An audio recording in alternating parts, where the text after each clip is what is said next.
ప్రియ సోదరీ సోదరులారా, మన వాక్య పాఠం 1 యోహాను పత్రిక 2వ అధ్యాయం 24 నుండి 29వ వచనం వరకు సావధానంగా వినండి. మీరు మొదటి నుండి దేనిని విన్నారో అది మీలో నిలువనీయండి. మీరు మొదటి నుండి విన్నది మీలో నిలిచిన ఎడల మీరు కూడా కుమారుని యందు తండ్రి యందు నిలుస్తారు. నిత్యజీవమును అనుగ్రహిస్తాను అనేదే ఆయన తానే మనకు చేసిన వాగ్దానం. మిమ్మను మోసపరిచే వారిని బట్టి ఈ సంగతులు మీకు రాసి ఉన్నాను. అయితే ఆయన వలన మీరు పొందిన అభిషేకము మీలో నిలుస్తున్నది గనుక ఎవ్వడూ మీకు బోధించనక్కర్లేదు. ఆయన ఇచ్చిన అభిషేకము సత్యమే కాని అబద్ధము కాదు. అది అన్నిటిని గూర్చి మీకు బోధిస్తున్న ప్రకారముగా, ఆయన మీకు బోధించిన ప్రకారముగా ఆయనలో మీరు నిలుస్తున్నారు. కాబట్టి చిన్న పిల్లలారా, ఆయన ప్రత్యక్షమైనప్పుడు ఆయన రాకడ యందు మనము ఆయన ఎదుట సిగ్గుపడక ధైర్యము కలిగి ఉండునట్లు మీరాయన యందు నిలిచి ఉండండి. ఆయన నీతిమంతుడని మీరు ఎరిగి ఉన్న ఎడల నీతిని జరిగించే ప్రతివాడు ఆయన మూలముగా పుట్టి ఉన్నాడని ఎరుగుదురు. సైతాను అబద్ధాలకు తండ్రి, జనకుడు. సైతాను మనిషి, అంత్యక్రీస్తు. వాడు అబద్ధికుడే. అబద్ధికుడు సత్యం చెప్పడు, అతని నోట నిజం రాదు. వీడు యేసే క్రీస్తు అంటే ఒప్పుకోడు. వీడు తండ్రిని కుమారుణ్ణి ఒప్పుకొనడు. యోహాను కాలంలో ఒకరు కాదు, అనేక అంత్యక్రీస్తులున్నారు. ఈ రోజున కూడా ఉన్నారు. వీరెవరు? వీరినెలా పసికట్టగలం? ప్రభు అయిన యేసుక్రీస్తు యొక్క దేవత్వాన్ని ఒప్పుకోని వాడే అంత్యక్రీస్తు. యేసుక్రీస్తు మెస్సియా అంటే ఒప్పుకోడు. ఆయన ఆశ్చర్యకరుడు, ఆలోచనకర్త, బలవంతుడైన దేవుడు అంటే ఇతడు ఒప్పుకోడు. యేసు దేవ వ్యక్తిత్వాన్ని అంత్యక్రీస్తు సుతరాము ఒప్పుకోడు. యేసుక్రీస్తును కాదనేవారు, యేసును అనుకరించేవారు, యేసుకు నకలుగా నటించేవారు ఈ రోజున కూడా కొందరు లేకపోలేదు. ఆదిమ సంఘములో అది గ్నోస్తిక వేదాంతం అనేవారు. వారేమన్నారంటే యేసు యోసేపు కుమారుడు, అందరిలాగే పుట్టాడు, పెరిగాడు. ఈ రోజున ఆధునిక క్రైస్తవ వేదాంతులు కూడా యేసు దేవత్వాన్ని కాదంటున్నారు. లేఖనములలోని క్రీస్తును గుర్తించని వారే అంత్యక్రీస్తులు. లోకరక్షకుడైన యేసే లేఖనములలోని క్రీస్తు. యేసుక్రీస్తు కూడా దేవుళ్లలో ఒకడు అనే వేదాంతం వచ్చింది. తండ్రిని కుమారుణ్ణి అంగీకరించని వేదాంతం అంత్యక్రీస్తు వేదాంతమే అని యోహాను ఖండితంగా చెబుతున్నాడు. కుమారుణ్ణి కాదంటే తండ్రిని కాదన్నట్టే. యేసు దేవుడు కాకపోతే 2000 సంవత్సరాల క్రిందట శిలువపై చనిపోయిన యేసు మనకు రక్షకుడు కానేరడు. తనను తానే రక్షించుకోలేనప్పుడు మనల్ని ఎలా రక్షించగలడు? మరణాన్ని జయించి యేసు దేవుడు మన రక్షకుడైనాడు. లేఖనములలోని యేసు సాక్షాత్తు దేవుడు, కుమారుడు. దేవుడు గనుకే మన పాపాలకు ప్రాయశ్చిత్తం చేసి తండ్రిని తృప్తిపరచగలిగాడు. ఆయన దేవుడై ఉండకపోతే ఆయన పాపి అని అర్థం వస్తుంది. అట్టి తలంపే ప్రతిహతమగునుగాక. అంత్యక్రీస్తును గుర్తుపట్టండి. యోహాను అంటున్నాడు, మీరు మొదటి నుండి విన్నది మీలో నిలిచి ఉండాలి. అదే అవతార సత్యం. ఆయన పుట్టుక, మరణ, పునరుత్థానములే మొదటి నుండి మీరు వింటున్న సత్యం. ఇది మీలో నిలిచి ఉండాలి. ఇదే అపొస్తలులందరూ ప్రకటించిన పరమ సత్యం. ఈ సత్యం మీలో ఉంటే మీరు కుమారుని యందు తండ్రి యందు నిలిచి ఉంటారు. తండ్రి కుమారుల యందు నిలిచి ఉన్నవాడే దేవుని బిడ్డ. యోహాను సువార్త 1వ అధ్యాయం 14వ వచనం, ఆ వాక్యము శరీరధారి అయి మన మధ్య నివసించింది. యోహాను సువార్త 1వ అధ్యాయం 18వ వచనం, దేవుణ్ణి ఎవరూ ఎప్పుడూ చూచి ఉండలేదు. తండ్రి వక్షస్థలమందున్న అద్వితీయ కుమారుడే ఆయనను బయలుపరిచాడు. దేవుడే మానవుడయ్యాడు. కాబట్టే మనం ఆయనను చూడగలిగాము. తండ్రితో కుమారునితో మనకు సహవాసం ఉండాలి. ప్రతి విశ్వాసి దేవుని బిడ్డగా ఈ సహవాసాన్ని అనుభవిస్తూ ఉండాలి, ఆనందించాలి. దేవుడు నిత్యజీవమును మనకు వాగ్దానం చేశాడు. ఇది నిత్యమైన జీవం, తాత్కాలిక జీవం కాదు. మిమ్ములను మోసగించే బోధకుల బారి నుండి తప్పించాలనే నేను మీకిదంతా రాయాల్సి వచ్చింది. ఈ కపట బోధకులు మిమ్ములను పెడతోవ పట్టిస్తారు. ఇది ఆధ్యాత్మిక వ్యభిచారం. క్రీస్తునందు విశ్వాసముంచినప్పుడు దేవుడు మీకు నిత్య జీవం అనుగ్రహించాడు. దానికి ఎవరూ చేర్చేదేమీ లేదు. గ్నోస్తికుల తప్పుడు బోధలను అనుసరించకుండా జాగ్రత్త పడండి. నీకంటే నాకు ఎక్కువ తెలుసు, నీకంటే నేను గొప్ప భక్తుణ్ణి అనేవాడు అబద్ధం చెబుతున్నాడు. తమ స్వకీయ జ్ఞానాన్ని, భక్తి అనుభవాన్ని ఇతరులతో పోల్చుకోవడం పరిసయ్యుడి మనస్తత్వం. దానిని ప్రభువు ఏమాత్రమూ సహించడు.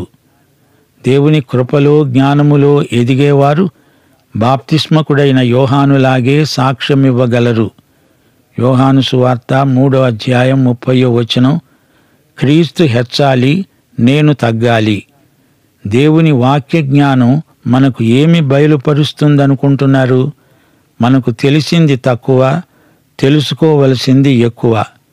మీ తెలివితేటలు, మీ జ్ఞానం ఏపాటివి? దేవుని వాగ్దానం మీద నిలవండి. నిత్య జీవమును అనుభవించి ఆత్మానందం పొందండి అంటూ భక్త యోహాను ప్రబోధం చేస్తున్నాడు. యేసే రక్షకుడని ఎరుగుదురు గదా. ఆయనతో, తండ్రితో సహవాసంలో కొనసాగండి. అదే సమయంలో తోటి విశ్వాసులతో అర్థవంతమైన సహవాసం కలిగి ఉండాలి. అభిషేకము అని యోహాను అంటున్నాడంటే గ్రీకు భాషలో అది కెరిస్మా. కెరిస్మా అంటే తైలమును ఒళ్లంతా పులుముకోవడమని అర్థం. అంతా పూసుకుంటే అది కెరిస్మా. విశ్వాసుల విషయంలో ఈ కెరిస్మా అనుభూతి ఎలాంటిది? పాత నిబంధనలో యాజకులను అభిషేకించేవారు. అది దేవుని ఆజ్ఞ. ఒక ప్రత్యేక సేవ చేయడానికి పరిశుద్ధాత్మ కుమ్మరింపుకు ఇది సాంకేతిక కార్యక్రమం. ఆయన వలన మీరు పొందిన అభిషేకం. దీన్ని బట్టి ఎవడూ మీకు బోధించనక్కరలేదు. అంటే బోధకులు మనకు అక్కరలేదని కాదు. అపార్థం చేసుకోకండి. పౌలు ఎఫెసీయులకు రాస్తూ దేవుడు సంఘానికి ఉపదేశకులను ఈవిగా ఇచ్చాడు అన్నాడు. పరిశుద్ధుని వలన మనము పొందిన ఈ అభిషేకము ఎంతో ముఖ్యమైనది. పరిశుద్ధాత్మే మన బోధకుడు. ఆయన మనలను సర్వసత్యములోనికి నడిపిస్తాడు. యోహాను సువార్త 14వ అధ్యాయం 26వ వచనంలో యేసు ప్రభు అన్నాడు, ఆదరణకర్త అనగా తండ్రి నా నామమున పంపబోయే పరిశుద్ధాత్మ సమస్తమును మీకు బోధించి నేను మీతో చెప్పిన సంగతులన్నిటినీ మీకు జ్ఞాపకం చేస్తాడు. పరిశుద్ధాత్మ మనకు సమస్తము బోధిస్తాడు. మనకు అవసరమైనదంతా పరిశుద్ధాత్మే మనకు తెలియచేస్తాడు. ఇందులో ఎట్టి సందేహానికి తావులేదు. యోహాను ఇంకా ఏమంటున్నాడు? ఆయన ఇచ్చిన అభిషేకము సత్యం, అబద్ధం కాదు. పరిశుద్ధుడు మీకు అభిషేకమిచ్చాడు. అది మీకు అన్నిటినీ బయలుపరుస్తుంది. అనగా ఆయన మీకు బోధించిన ప్రకారము ఆయనలో మీరు నిలుస్తున్నారు. ఈ అభిషేకమును బట్టి మీరు సర్వసత్యములోకి ఎదుగుతారు, నడిపించబడతారు. 1 కొరింథీ 2వ అధ్యాయం 14వ వచనం, ప్రకృతి సంబంధి అయిన మనుష్యుడు దేవుని ఆత్మ విషయాలను అంగీకరించడు.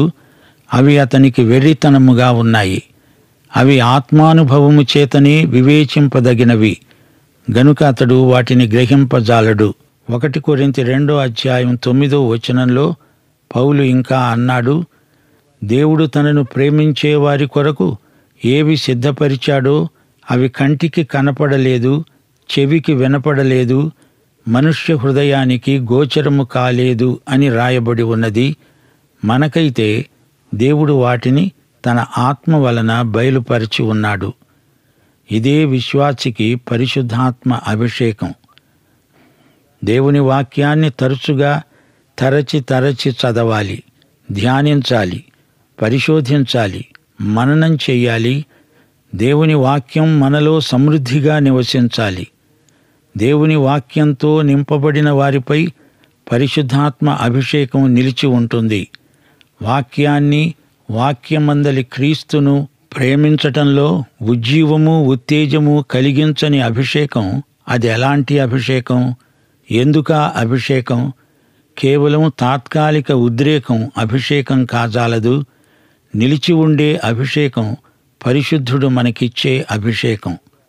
1 పేతురు 3:15 నిర్మలమైన మనస్సాక్షి గలవారై మీలో ఉన్న నిరీక్షణను గురించి మిమ్ములను హేతువు అడిగే ప్రతివానికి సాత్వికముతో భయముతో సమాధానము చెప్పడానికి మీ హృదయములందు క్రీస్తును ప్రభువుగా ప్రతిష్ఠించండి. బైబిలు అధ్యయనానికి సరైన ఫలితాలు రాకపోతే అభిషేకము లేనట్లే. 2 తిమోతి 3:6-7 పాపభరితులై నానావిధములైన దురాశల వలన నడిపించబడి ఎల్లప్పుడూ నేర్చుకుంటూ ఉన్న సత్య విషయమైన అనుభవ జ్ఞానము పొందలేని వారంటే వీరే. బైబిలు ఎంత పఠించినా కొందరికి సత్య విషయమైన జ్ఞానం కలగదు. వాక్యం ఎంత చదివినా పరిశుద్ధాత్మ మనకు బోధకుడై నడిపించాల్సిందే. సర్వసత్యములోకి మనం వెళ్ళిపోవాలి. పరిశుద్ధాత్మ నన్ను నడిపించు అని ప్రార్థించాలి. అర్థం కాకపోతే పరిశుద్ధాత్మ వెలుగు కోసం అడగాలి. ఆయన వలన మీరు పొందిన అభిషేకము మీలో నిలుస్తున్నది గనుక ఎవరూ మీకు బోధించనక్కరలేదు. ఆయన ఇచ్చిన అభిషేకము సత్యమే, అబద్ధము కాదు. పరిశుద్ధాత్మ మన మనోనేత్రాలు తెరిస్తే దేవుని వాక్యములోని ఆశ్చర్యకరమైన సంగతులు మనము చూడగలం. మత్తయి సువార్త 24:24 అబద్ధపు క్రీస్తులు, అబద్ధపు ప్రవక్తలు వచ్చి సాధ్యమైతే ఏర్పరచబడిన వారిని సైతము మోసపరచటానికై గొప్ప సూచక క్రియలను, మహత్కార్యములను కనపరుస్తారు. కాని ఏర్పరచబడిన వారిని వంచడం ఎవరి తరమూ కాదు. ఏ అంత్యక్రీస్తు ఏర్పరచబడిన వారిని మోసగించలేడు. దేవుని వాక్యాన్ని సరిగా బోధించని సంఘాల వల్ల అమాయకులైన విశ్వాసులు మోసపోతారు. అయితే యేసు ప్రభు యోహాను సువార్త 10:27 అన్నాడు, నా గొర్రెలైతే నా స్వరము వింటాయి. దొంగ కాపరిని యేసు గొర్రెలు ఎంతమాత్రమూ వెంబడించవు. గొర్రెలు యేసు స్వరం గుర్తుపడతాయి. పరిశుద్ధాత్మే వారి బోధకుడు. ఇదే మనకు గొప్ప ఆదరణ. ప్రతి బోధకునికి ఇదే గీటురాయి. అబద్ధ బోధ ఏదో, సత్యబోధ ఏదో పరిశుద్ధాత్మే మనకు చూపగలడు. చిన్న పిల్లలారా, మీరు ఆయన యందు నిలిచి ఉండండి, అనగా ఆయనతో మీకు ఎడతెగని సహవాసం ఉండాలి. ఆయన ప్రత్యక్షం కాబోతున్నాడు. మనకు అభిషేకమున్నది నిజమే, కాని యేసు ప్రభు ఎప్పుడు రాబోతున్నాడో మనకు తెలియదు. ప్రభు ఈ ఒక్క విషయం మాత్రం మనకు బయలుపరచలేదు. ఎప్పుడు వచ్చేది ఆయన మనకు తేదీ నిర్ణయించి చెప్పలేదు. తీరా ఆయన వచ్చినప్పుడు ఆయన ఎదుట సిగ్గుపడక ధైర్యము కలిగి ఉండాలి. యేసు ప్రభువు రాకడ వెలుగులో మనము జీవించాలి. ఆయన ఎప్పుడైనా రావచ్చు, ఈ క్షణమే రావచ్చు. ఆయన వచ్చేటప్పటికి నీవు ఏ స్థితిలో ఉంటావు? ఎప్పుడో 10 సంవత్సరాలకు వస్తాడని కాదు, ఇప్పుడే వస్తాడనే నమ్మకంతో మనము జీవించాలి. ఆయన వచ్చినప్పుడు సిగ్గుపడాల్సిన పరిస్థితి నీకు సంభవించకూడదు. యేసు వస్తాడని చాలామందికి తెలుసు, కాని వారిలో ఎంతమంది ఈ క్షణంలో ఆయన రాకడ కొరకై సిద్ధంగా ఉన్నారు? వారి జీవితాల నాణ్యత ఎలా ఉంది? ప్రకటన గ్రంథం 22:12 ప్రభు అంటున్నాడు, ఇదిగో త్వరగా వస్తున్నాను, వాని క్రియ చొప్పున ప్రతివానికి ఇవ్వటానికి నేను సిద్ధపరిచిన జీతము నా వద్ద ఉన్నది. ప్రతి ఒక్కడూ బహుమానము కోసం చూస్తాడు. కొందరికి బహుమానం కాదు, అవమానమే మిగులుతుంది. 1 కొరింథీ 3:11-15 వరకు పౌలు బహుమానాలను గురించి మాట్లాడుతూ అన్నాడు, ఒకని పని కాల్చివేయబడిన ఎడల వానికి నష్టము కలుగుతుంది. యేసు అకస్మాత్తుగా వచ్చేటప్పటికీ మీలో ప్రతి ఒక్కడూ ఆయన అప్పగించిన పని చేస్తూ ఉంటే ఎంత గొప్ప ఆనందం, ఎంత గొప్ప సన్మానం, బహుమానం. ఈ పత్రికలో యోహాను పేతురు తన పత్రికలో చెప్పిందే చెప్పాడు. అబద్ధ బోధలు వినేవారి బతుకులు అబద్ధాలే. అసత్యం చెప్పటం కాదు, బ్రతుకుతారు. సత్యాన్ని నమ్మిన వారి బ్రతుకే సత్యం. ప్రేమ కలిగి సత్యమే చెబుతూ మనము అన్ని విషయాలలో ప్రభువు పోలికకు మార్చబడుతూ ఉంటాము. అబద్ధ బోధకుని గురి చివరికి వాని ఉరి. ప్రభువు వచ్చినప్పుడు ఆయన ఎదుట న్యాయపీఠం ముందు నిలిచి మంచి బహుమానాలను సంపాదించుకుందాము. ఆయనకు మన లెక్క అప్పగించాలి. 2 కొరింథీ 5:10 తాను జరిగించిన క్రియల చొప్పున అవి మంచివైనను సరే చెడ్డవైనను సరే దేహముతో జరిగించిన వాటి ఫలమును ప్రతివాడు పొందునట్లు మనమందరము క్రీస్తు న్యాయపీఠము ఎదుట ప్రత్యక్షం కావాలి. మనము ఆయన పిల్లలము, అనగా రక్షించబడిన వారమే. మనము ఆయన సన్నిధిలో ఉన్నాము. నీవు రక్షించబడినావా లేదా అని యోహాను అడగటం లేదు. నీవు ఎలాంటి బహుమానాలు ఆయన రాకడ సమయంలో స్వీకరిస్తావు? అదే ప్రశ్న. కొందరి పనులకు అసలు గుర్తింపే ఉండదు. అలాంటి వారి పరిస్థితి నిత్యత్వంలో ఎంతో ఘోరం. 2 కొరింథీ 5:11 పౌలన్నాడు, మేము ప్రభువు విషయమైన భయము నెరిగి మనుష్యులను ప్రేరేపిస్తున్నాము. ప్రభువు వస్తాడు, సంఘము ఎత్తబడుతుంది, నేను ఎత్తబడతాను. ఆయన ఎదుట నా గృహ నిర్వాహకపు లెక్క అప్పగిస్తాను అని ఆనందించాలి. నీవు సిద్ధంగా లేకపోతే ఇప్పుడే ఇల్లు చక్కబెట్టుకోవాలి, సిద్ధం కావాలి. యోహాను చెప్పిన మాట మరువరానిది. ఆయన నీతిమంతుడు అని మీరు ఎరుగుదురు గదా. నీతిని జరిగించే ప్రతివాడు ఆయన మూలముగా పుట్టినవాడని మీరెరుగుదురు. నూతన జన్మ పరీక్ష ఇక్కడ ప్రస్తావించబడింది. దేవుని బిడ్డలు తమ తండ్రి అయిన దేవుణ్ణి పోలి ఉన్నారు. అభిషేకం కీలక పదం. పాత నిబంధన వ్యవస్థలో యాజకులు, రాజులు, ప్రవక్తలు అభిషేకించబడ్డారు. ఈ రోజున విశ్వాసులందరికీ అభిషేకమున్నది. క్రీస్తు అనగా అభిషిక్తుడు. క్రైస్తవుడు ఒక విశ్వాసిగా క్రీస్తునందు ఆత్మచేత అభిషిక్తుడు. యేసు త్వరలో వస్తాడు. ఆయన రాకడ కోసం సిద్ధపడడం ఎలాగా అంటారా? ఆయనతో ఆత్మయందు సహవసిస్తూ ఉండాలి. ఎడతెగని సహవాసం యేసు రాకడ కొరకు మనలను ఆయత్తపరుస్తుంది.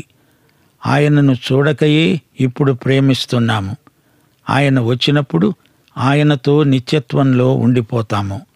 యేసు మనకు పరుడు కాడు, రక్షకుడు, ప్రాణ స్నేహితుడు. మనం క్రీస్తునందు నీతిమంతులం. క్రీస్తునందు నిలిచిన వారే నీతిమంతులు, తిరిగి జన్మించిన వారే నీతిమంతులు. దేవుని కృప, మన విశ్వాసము కలిసిన బిందువే మన నీతికి ఆరంభం.